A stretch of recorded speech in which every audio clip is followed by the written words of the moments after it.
Hey guys, coming back at you. This is Wolf of Dimensions with a new The Evolution of series. Now this video will not be as long as most of the others because it really only pertains to Millennium or Final Wars Anguirus. So without further ado, let's get started. Now, off the bat, with how his entire body is shaped, this is apparently a new subspecies of Anguirus, who has armor-plated pads on the side of his limbs, which is a rather interesting defensive point of view. Also, he's more adept to standing up, like 55, except in a very different position. Instead of standing up fully straight, stands up about halfway and supports himself with his tail. Also, his tail is clubbed instead of his entire tail being spiked, which is another unique feature only to this Anguirus. Facial differences account into the lack of a very noticeable horn. It's not as pronounced, it's a lot smaller. Also, his head shape is a lot more squared, it's not as rounded out or long. His eyes are also a lot smaller too, so that means his eyesight is not as good as the previous Anguirus were. Now, without that, it also has it has neck plates too, which is pretty unique.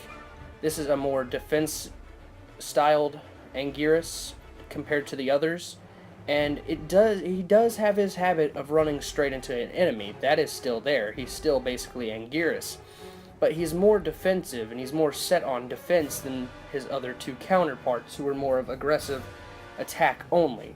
His back shell plate is also pretty unique because it has pretty long spikes and it's more pronounced spikes, and they're a lot bigger in size overall compared to the others.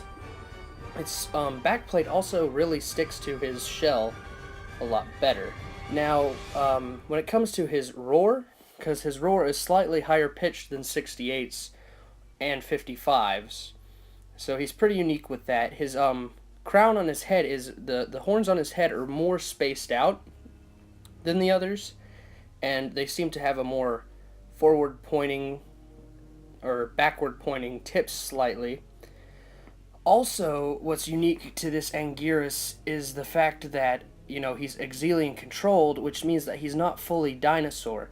So, I believe this subspecies, if linked canonically, or possibly even extended universe, it's a subspecies of Anguirus that ended up being mixed with Exilian DNA, which accounts for the different features and pronounced features, like the lack of a pronounced horn or lack of giant eyes.